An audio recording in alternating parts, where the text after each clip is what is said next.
Hello, good evening, students. Today's transcription number back of 143 on the speed of 100 words per minute. Start.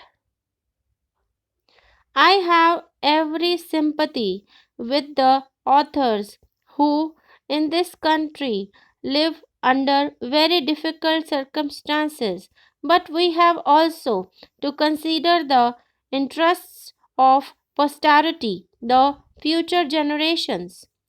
We must consider the interests of our society in general. If we think of the authors only and make this right coextensive with the term of the copyright, what would be the result? Probably the authors may gain, but it will be detrimental to the general interests of the society. I am therefore satisfied with the amendment which has been moved by my friend. It meets the interests of the authors, it also meets the interests of the general public. We have to reconcile the conflicting interests. Now, Professor Rao raised an interesting point with regard to the reassignment of the copyright of a publication. It is quite true that in this country, authors, under very difficult circumstances, sometimes part with their works for practically nothing. They are being exploited by the publishers. There is no denying that fact, and it was with this in view that in the original bill the government put forward a proposal that after a period of 7 years the author could get back the copyright. This question was very thoroughly examined in the Joint Committee, and there were representatives in it of the various interests, including the authors themselves.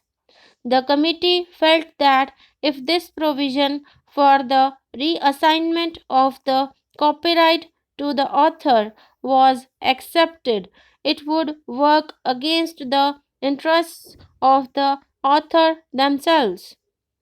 The argument was that the publisher in the earlier stages makes an investment.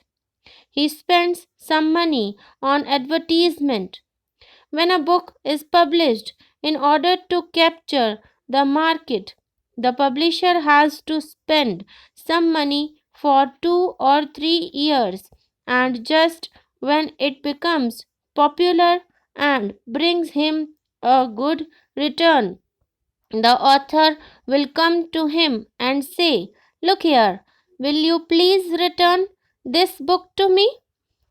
If the publisher is so uncertain about the future of the book, if the publisher is always uncertain about his publication, and if he knows that after a period of 7 years he is not going to get any return on the investment he has made, do you think that any publisher would ever take any interest in pushing that book in the market? After all, business is business, and publishing is a business, and we should not ignore this hard reality. As I said, I have my full sympathies with the authors, but at the same time, we must remember that without the help of the publishers, the interests of authors will not be promoted.